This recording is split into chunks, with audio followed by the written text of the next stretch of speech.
It's a bad scene for a lot of the kids up here, eh? What's being done? You lived up here a long time? 6,000 years.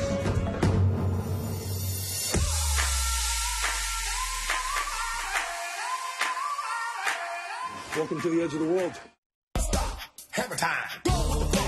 Good stuff right there. Thor, you're joining us to talk about the Grizzlies. Yes. This is a Canadian film, but it looks like it has the potential to have some wider appeal. Astoundingly good, and this is a feature film debut for director Miranda Depontier, who spent a decade trying to get this movie together based on an inspirational true story. And at times it's heartbreaking, it's also funny, but it's equally inspiring as well. So it set it up there. 2004 in Nunavut, they had the highest suicide rates in North America. It follows a group of high school students, troubled youth, struggling with school in their lives.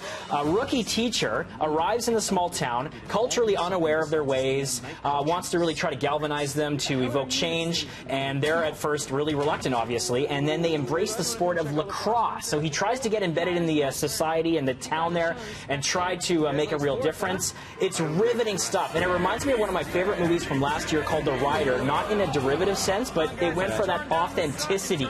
They shot it on location. 1/3 of the crew is Inuit. The film features original music from indigenous hip-hop artists. I loved all the performances. I felt like I was there. It really hit a lot of nerves, and these are complex social issues, a lot of delicate subject matter. It's handled so sensitively thanks to the direction. It's beautifully shot, and then in that clip it was great, you know, when the man says 6,000 years. The writing is so sharp, and that comes to us courtesy of acclaimed Canadian screenwriter Graham Yost and Moira Wally-Beckett, who even worked on Breaking Bad. Them collaborating with the story and the screenplay, mixed with the beautiful direction, the amazing performances, and then the fact that a lot of these actors went through a lot of the same stuff their characters were going through. It was so real and visceral. Let's get another look at a clip before we get into it. Sorry. Are you in a hurry? Do you need a ride? Oh, no, thanks. I'm just running. From what?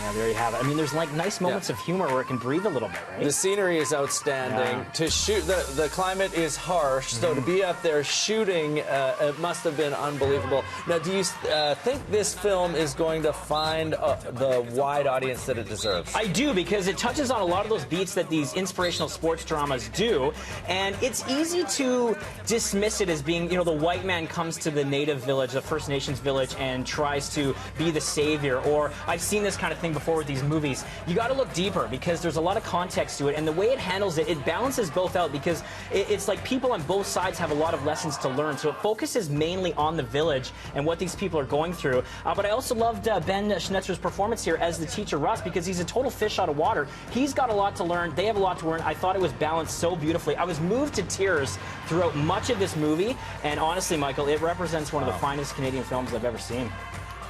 So how many hammers? Without further ado, I think you know where we're going. I'm going 5 out of 5 on this. Yeah. So locally, it's playing at 5th Avenue and the International Village. Get out there, support Canadian cinema. Excellent film. And it's playing already. We can see it right now. Tomorrow. Wow. Yeah. Okay, great. It looks fantastic. Looking forward to seeing it, and we hope it gets picked up in more theaters. Oh, yeah. Coming up, you're going